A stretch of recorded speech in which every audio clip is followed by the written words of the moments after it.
नमस्कार, शुभ सकाळ. सुंदर अशा दिवसाच्या सुंदर अशा शुभेच्छा. मी प्राजक्ता आपल्या एका नवीन ब्लॉगमध्ये तुमच्या सगळ्यांचं खूप मनापासून स्वागत करते. काल मी तुम्हाला म्हटलेलं, की आज सर्वात आधी आल्यानंतर म्हणजे आज ऑफिसमधनं आल्यानंतर कुठल्याही कामाला सुरुवात करायच्या आधी हे कंटेनर जे 3 मी काल वॉश केलेले ते आज रिफिल करून घेणार आहे. आणि आजच्या ब्लॉगमध्ये तुम्हाला माझी थोडीशी गुरुवारची प्रिपरेशन बघायला मिळणार आहे. तुम्हाला माहिती आहे बऱ्याच वेळा गुरुवारी नैवेद्याचं माझ्याकडे जेवण असतं आणि मी छान-छान अशा काहीतरी मला ज्या वाटतात त्या मी रेसिपी सोप्या अशा ज्या गोडाच्या असतील त्या तुमच्याबरोबर शेअर करत असते. तर आज मी तसाच एक गोड पदार्थ करायचा आहे. तर त्याच्यासाठी थोडीशी तयारी करून आज ठेवणार आहे. म्हणजे गुरुवारी मग मी त्याच्यापासून मल्टिपल पदार्थ बनवू शकते जसं वेळ असेल तसं. तर तुम्हाला माहिती आहे माझ्याकडे चण्याचं पॅकेट बऱ्यापैकी मोठं आणलेलं असतं. म्हणजे अर्धा किलोचं पॅकेट आणलेलं असतं.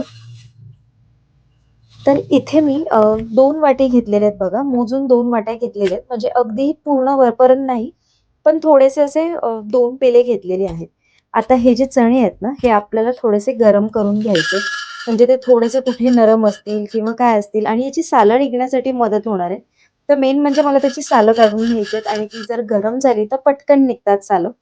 त्याच्यामुळे मी ते 2 बॅचेसमध्ये पॅनवर गरम करून घेतलेत बघा.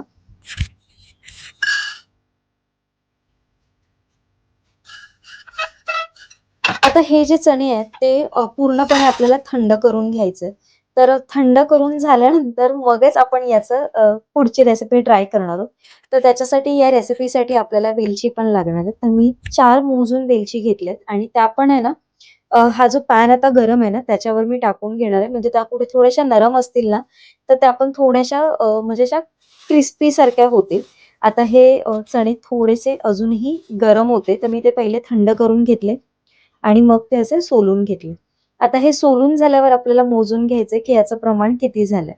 तर जेव्हा आपण म्हणजे सोललेले नव्हते, तेव्हा हे 2 वाटे होते आणि आता हे 1 वाटी झालेले आहेत. तर आता हे जे आहेत, हे आपण मिक्सरला वाटून घेणार आहोत. जसं तुम्हाला हवं तसं तुम्ही मिक्सरला फिरवा किंवा बारीक रवाळ पावडर पण करू शकता याची. मी पूर्णपणे याचं पीठ होतं ना, तशा टाईपमध्ये केले. किंचितशी ही रवाळ आहे. आता याच्यामध्ये जेवढं वाटी आपले हे चणे होते, त्याच्या पटीने मी 1 कप गूळ घेतलेला आहे. हे ना मी चण्याचं पुरण करते, म्हणजे सारण तयार करते. याची तुम्ही पुरणपोळीसारखी पोळी पण लाटू शकता किंवा याचे लाडू पण करू शकता.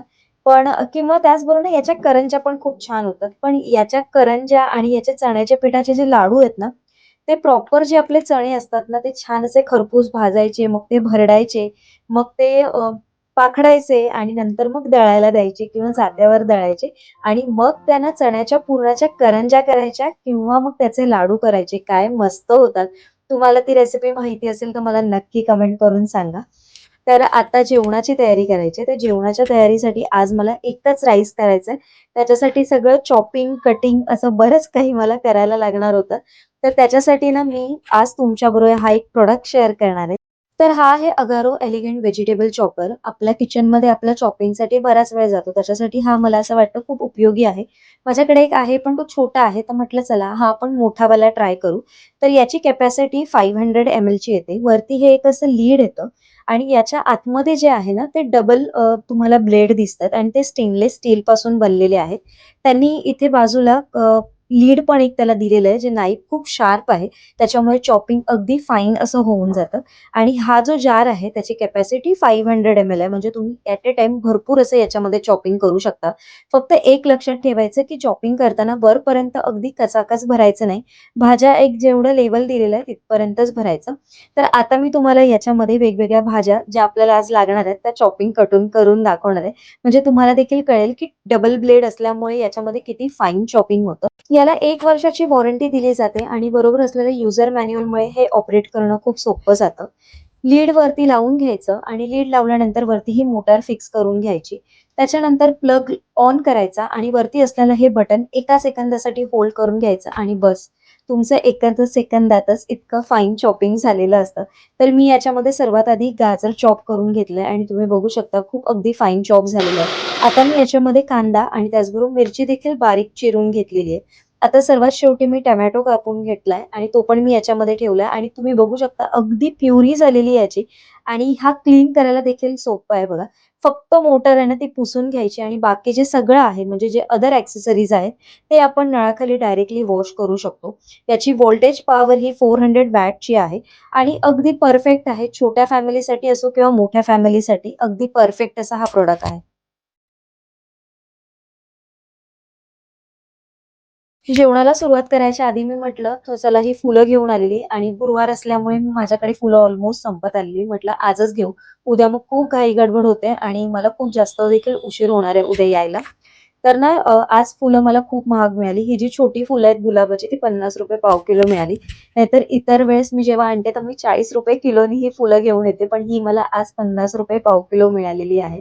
तर ती पाव किलो घेतली. चाफा घेतलाय. चाफा पण 20ला 10 होता. मी 10चाच घेतला. कारण चाफा कसं रोज येणं-जाणं होतं तर मी घेईल आणि चाफा जास्त दिवस राहिला ना तर तो विरघळून जातो. बऱ्याच वेळा कुस्करतो. तरी पण मी तो स्टीलमध्ये वगैरे पॅक करून ठेवते डब्यामध्ये. तरी देखील तगरीच्या वेण्या पण आज मी बऱ्याच दिवसानंतर घेतल्या आणि या मला यावेळेस ₹100 मिळाले. नाहीतर मग ₹60 ₹70 पर्यंत मिळून जातात. आणि आता थोडं आता हा वीक तुम्हाला मिळेल. परत पुढच्या आठवड्यात गेलं ना तर वटपौर्णिमा वगैरे आहे. तर परत थोडेसं महाग होऊन जातील फुलं. पण ही फुलं बघितली ना, की मन अगदी प्रसन्न होऊन जातं. म्हणून मी म्हटलं, की आज आणली आहेत. तर आज बऱ्याच दिवसानंतर म्हटलं तुमच्याबरोबर ही व्लॉगमध्ये शेअर करू. कारण तुम्हाला पण ही सकाळी-सकाळी बघायला मिळतील.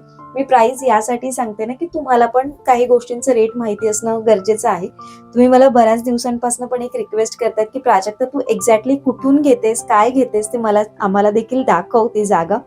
तर मी प्रयत्न करेन नक्की तुमच्याबरोबर ते लवकरात लवकर शेअर करायचं. कारण मला पण आवडेल त्या गोष्टी तुमच्याबरोबर शेअर करायला. पण काय होतं ना, थोडासा वेळ नसतो. मला पण सकाळची गडबड असते किंवा संध्याकाळी म्हटलं ना, तरी तेवढं अंधारात शूट होणं पॉसिबल नसतं. त्याच्यामुळे ते काही शूट करता येत नाही मला. पण एक दिवस ना मी असा विचार करते, की रविवारी सकाळी लवकर उठून ना तुमच्यासाठी हे दादर मार्केटचं शूट नक्की करावं. तुम्हाला बघायचं आहे की नाही किंवा तुम्हाला आवडेल की नाही मला नक्की कमेंट करून सांगा. तर सगळी फुलं आता आपण डब्यामध्ये भरून ठेवतो. माझा हा स्टीलचा डब्बा आहे, तर काही फुलं मी त्याच्यात काढून ठेवते आणि जी वरची रोज थोडीफार जी लागतात, म्हणजे 1-2 दिवसासाठी आता लागतील, ती मी साईडला काढून ठेवते. आणि ह्या ज्या वेण्या आणि गजरे हां आणि मोगऱ्याचे गजरे पण मला तुम्हाला राहिले. मोगऱ्याचे गजरे तर खूप स्वस्त होते. म्हणजे 50ला 7-7, 8-8 पण देत होते. पण ते खूप फुललेले होते. ते काही राहिले नसते म्हणून मग मी ते काही घेतले नाही. तर आता मी एकच राईस करणार आहे, म्हणजे तुम्ही त्याला माझा इन्स्टंट असा बिर्याणी राईस बोलू शकता. तर इथे मी कढईमध्ये तेल तापवलं, त्याच्यामध्ये बिर्याणीमध्ये राई टाकत नाही, पण मी यावेळेस राई टाकली. थोडंसं राई, थोडंसं जिरं, थोडासा कांदा आणि मिरची जे चॉप करून घेतलेलं होतं ते परतून घ्यायचं. कांदा थोडासा परतला गेला ना, की मग आपण याच्यामध्ये टोमॅटोची पेस्ट टाकायची किंवा मग तुमच्याकडे बारीक चिरलेला टोमॅटो असेल, तो तुम्ही याच्यामध्ये टाकू शकता, ॲड करू शकता. यावेळेसच टाकायचा. नंतर याच्यामध्ये आपण बाकीच्या व्हेजिटेबल्स ॲड करणार आहोत. व्हेजिटेबल्स तुम्हाला तुमच्या आवडीनुसार घ्यायचे असतील त्या तुम्ही घेऊ शकता. मी ते मागच्याच आठवड्यामध्ये किंवा काही दिवसांपूर्वी मी सगळं आपलं कॉर्न वगैरे ॲड करून एक राईस केलेला. त्याच्यामुळे मग मी आता कॉर्न वगैरे काही ॲड नाही केले. आता टोमॅटो परतल्यावर मी याच्यामध्ये थोडंसं मीठ टाकलंय, हळद टाकलाय आणि लकी बिर्याणी मसाला तुम्ही बघू शकता हा मी टाकलेला आहे. एव्हरेस्टचा नाही वापरला कारण लकी बिर्याणी मसाल्याचे पॅकेट्स आहेत माझ्याकडे आणि मी कधी-कधी वापरते. त्याने टेस्ट अगदी वेगळी येऊन जाते या बिर्याणी राईसला आणि लकी बिर्याणी मसाला आपल्या मुंबईमध्ये मिळणं खूप मुश्किल आहे. मी तरी हा पुण्यावरनं मागवलेला होता, त्याच्यामुळे हा पुण्यावरनं आणलेला होता. जर तुम्हाला इथे कुठे मिळत असेल तर मला नक्की कमेंट करून सांगा. तर आता याच्यामध्ये चांगलं शिजवून घ्यायचं आपला हा मसाला वगैरे. मग ना मी इथे एक बटाटा आणि थोडेसे मटार जे थोडेसे काढून घेतले, म्हणजे कट करून बारीक बारीक करून घेतले, म्हणजे बटाटा लवकर शिटेल. याच्यामध्ये आपण कापलेलं गाजर असं सगळं घालून ना आता हे वाफेवर तुम्ही शिजवा किंवा थोडंसं पाणी टाकून तुम्ही शिजवा, पण आपल्याला हे बटाटा शिजेपर्यंत हे सगळं शिजवून घ्यायचंय.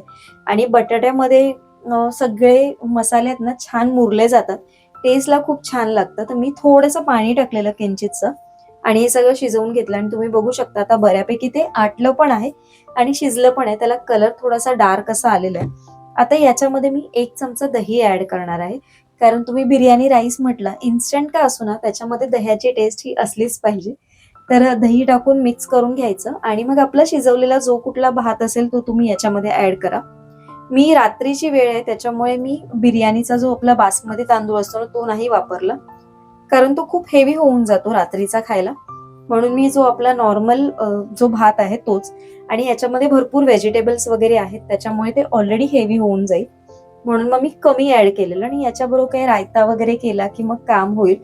तर आज हाच होता जेवण आणि अशा पद्धतीने राईस तयार झालाय. वरतून थोडीशी कोथिंबीर टाकायची आणि गरमागरम हा भात आणि त्याच्याबरोबर रायता असं सर्व्ह करायचं. तर ही रेसिपी तुम्ही नक्की ट्राय करून बघा. सर्वात शेवटी माझं एक काम राहिलंय, म्हणजे साबुदाणे फक्त मी वरती काढून ठेवणार आहे, म्हणजे उद्या मला यायला बऱ्यापैकी जास्त उशीर होणार आहे ऑफिसमधनं. त्यामुळे परवासाठी म्हणजे गुरुवारची तयारी माझी आजपासूनच चालू आहे बघा 2 दिवस. आणि मला असं वाटतं ना की थोडी थोडी तयारी जर तुम्हाला मील प्लॅनिंगमध्ये एकाच दिवशी जमत नसेल तर थोडी थोडी करून तुम्ही प्रत्येक दिवसाची म्हणजे 2-3 दिवसाची करून ठेवा, ज्याच्याने तुम्हाला खूप जास्त काम एका वेळेस वाटणार नाही. तर माझ्या ज्या ज्या पद्धती किंवा ज्या काम सोपं करायच्या ज्या काही गोष्टी असतात त्या मी तुम्हाला अशाच माझ्या व्हिडिओमधनं तुमच्यापर्यंत पोहोचवण्याचा प्रयत्न करत असते. तुम्ही मला बऱ्याच वेळा विचारता, प्राजक्ता तू एवढं सगळं कसं मॅनेज करतेस, किंवा तुझं काय बोलतात ना की सगळं बिझनेस म्हणा किंवा बाकी सगळ्यातनं पण तुला वेळ मिळतो, ब्लॉग पण शूट करते. तर त्याचं रिझन हेच आहे की मला असं वाटतं काम डिवाइड करून केल्यामुळे काम म्हणजे आपला बऱ्यापैकी वेळ वाचतो. तर अशी थोड्या थोड्या गोष्टी मी करून ठेवते, कारण मला पण विसरायला होतं, असं नाही आहे. गडबडीमध्ये मी देखील विसरते बऱ्याच वेळा. त्याच्यामुळे मग फक्त माझं थोडंसं राहिलं आहे, रवा पण मला भाजून ठेवायचा होता, कारण गुरुवारचं मला माहिती नाही की मला कितपत वेळ असेल नसेल, कधी यायला उशीर होतो. त्याच्यामुळे मग थोडे ऑप्शन्स मी तुम्हाला मगाशी सांगितलेत की काय काय गुरुवारचे ऑप्शन असणार आहे. तर आज मला थोडासा जाडा रवा भाजून घ्यायचा होता, पण तो काही मिळाला नाही, जमला नाही, वेळ नाही मिळाला. फक्त आता हे साबुदाणे फक्त मी काढून ठेवतो थोडेसे, ते उद्या रात्री भिजत घालायचे, पण त्याचे समोर उद्या मला आल्याला रात्री दिसल्यानंतर माझ्या लक्षात राहणार. तर चला आजचा व्हिडिओ मी इथेच एंड करते. तुम्हाला आजचा व्हिडिओ कसा वाटला मला नक्की कमेंट करून सांगा, आणि थोडा जरी आवडला असेल तर लाईक करा, शेअर करा, चॅनलला सबस्क्राईब केलं नसेल तर सबस्क्राईब करा, आणि जास्तीत जास्त तुमच्या फॅमिली आणि फ्रेंड्सबरोबर शेअर करा, म्हणजे आपला हा व्हिडिओ जास्तीत जास्त लोकांपर्यंत पोहोचेल. आणि त्याचबरोबर हाईप देखील करा. कमेंटच्या बाजूला जर तुम्ही असं स्वॅप केलं तर तिथे एक हाईपचं ऑप्शन आहे, तर हाईप पण करा, म्हणजे आपला हा व्हिडिओ जास्तीत जास्त लोकांपर्यंत पोहोचण्यासाठी मदत होईल. उद्या एका छानशा ब्लॉगमध्ये भेटते. आजचा ब्लॉग इथेच एंड करते. सर्वांना Shri Swami Samarth. Bye bye and take care.